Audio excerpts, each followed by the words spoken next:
আজকে এই সমাবেশের জন্য ইসলামী আন্দোলন বাংলাদেশের নেতৃবৃন্দকে ধন্যবাদ জানাই।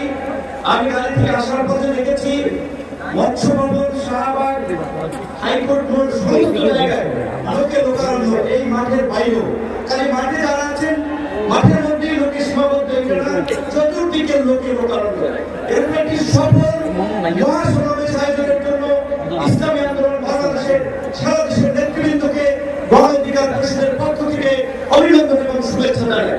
অভিনন্দন এবং শুভেচ্ছা জানাই ইসলামী আন্দোলনের পীর সাহেবকে এবং তার সাথে অন্যান্য সিনিয়র নেতৃবৃন্দকে, যারা আজকের ইসলামী আন্দোলনের এই সমাবেশে বাংলাদেশের প্রায় সকল মতের রাজনৈতিক দলের নেতৃবৃন্দকে এই মঞ্চে একত্রিত করেছেন।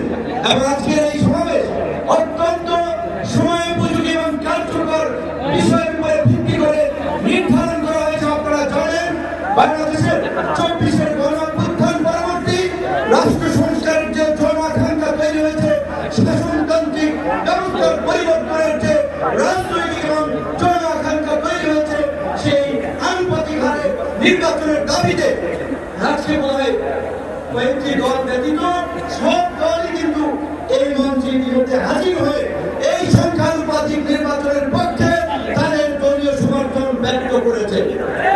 আমরা পরিষ্কারভাবেই সংস্কার কমিশনকে বলতে চাই, সমাবেশ শুধু একটা দলের দেখেছে, সবেমাত্র শুরু হয়েছে। ইসলামী আন্দোলন আজকে করেছে 19 তারিখ জামাত করবে, তারপরে গণ অধিকার পরিষদ করবে। রাষ্ট্র সংস্কার এবং জন আকাঙ্ক্ষার বাস্তবায়নে সমস্ত রাজনৈতিক দলগুলো জনসমাবেশের মাধ্যমে এই সরকারকে তাদের সমর্থন দেখিয়ে দিল। তাই আমরা বলতে চাই, কোন দু একটি দলের উপরে ভিত্তি করে দু একটি দলের কথায় সংস্কারের নকশায় পরিবর্তন আনা যাবে না।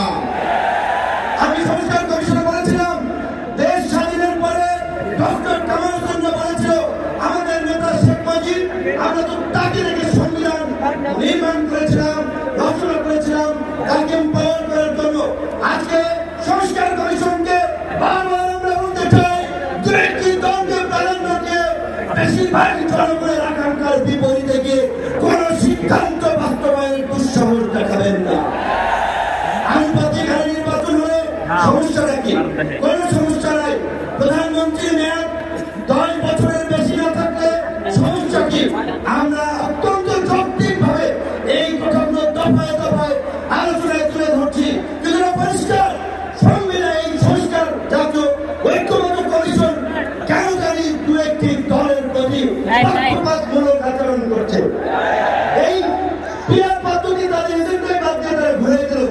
পিয়ার থেকে উচ্চ কক্ষ নিম্ন কক্ষ চলে গেল। উচ্চ কক্ষ নিম্ন কক্ষ হবে নাকি সমগ্র নির্বাচন পিয়ারের ভিত্তিতে হবে, সেটি রাজনৈতিক ভাবে আগে ঐক্যমত্যে পৌঁছাতে হবে।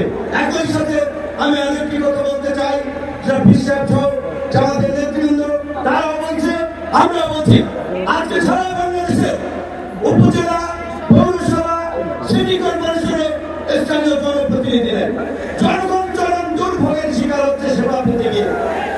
সরকারের উন্নয়নমূলক কর্মকাণ্ড ব্যাহত হচ্ছে এবং 50 বছরের যে অভিজ্ঞতা, নির্বাচনের পরে রাজনৈতিক দলগুলো এমপিরা মিলে, মন্ত্রীরা মিলে কেন্দ্র দখল করে তাদের নেতাদেরকে পুলিশ প্রশাসনকে দিয়ে জেতায়।